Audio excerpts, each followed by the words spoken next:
The suitcase was still damp from the rain outside. He'd just returned from another conference. I told him I'd do the laundry. He kissed my cheek without looking at me. When I lifted the last stack of shirts, my hand brushed against a hidden zipper I'd never noticed.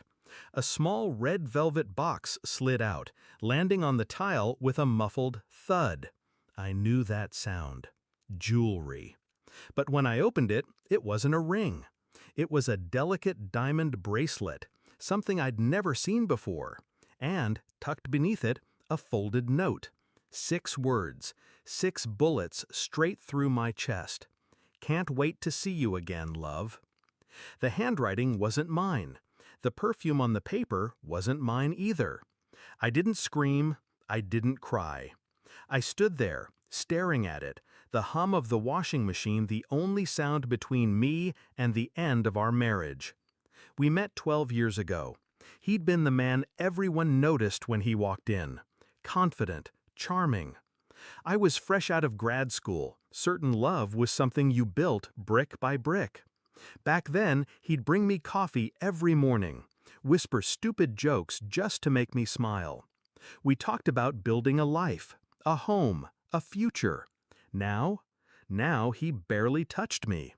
His phone lived face down. Trips became longer, calls shorter, and the smell of unfamiliar perfume lingered on his shirts like a warning I pretended not to see. The first time I truly knew was 3 months ago. A dinner bill from a restaurant 2 hours away, dated the same night he claimed to be at a board meeting. 2 glasses of wine, a shared dessert. I kept my face neutral when I found it. It was easier to be underestimated. From that night forward, I stopped being a wife. I became an investigator. I learned the patterns, the hotel he favored, the name he sometimes used, the days when late meetings meant she was waiting for him. I copied every receipt, every text message he carelessly left in his deleted folder. I even found her, scanning through social media until her smile burned into my mind. But I didn't confront him. Not yet. Because pain is messy. Revenge is art. Step 1. Secure myself. I met with a lawyer in a quiet cafe on the other side of town. Every asset, every joint account, mapped out. My name shifted quietly onto things that mattered. His credit card suddenly had subtle limits. Not enough for him to notice, but enough for a noose to tighten. Step 2. The trap. I let him believe I was the same. Soft, trusting, blind. I packed his bags for trips. I kissed him goodbye. But every time I added a little more to the file. Photos, timestamps, proof so airtight no lawyer could breathe through it. Step 3. The knife. Her birthday was coming up. I knew because I saw the gift order confirmation in his email. An engraved bracelet. I replaced it with a cheaper imitation and took the original to my safety deposit box. And I waited. The night came 2 weeks later. He returned from his trip, suitcase in hand, smile rehearsed. I made dinner, lit candles, played the part. Halfway through the meal, I slid an envelope across the table. Open it.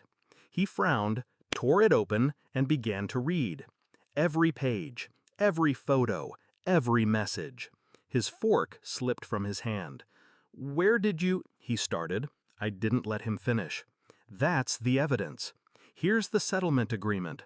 Sign it, or the file goes to her husband." He froze.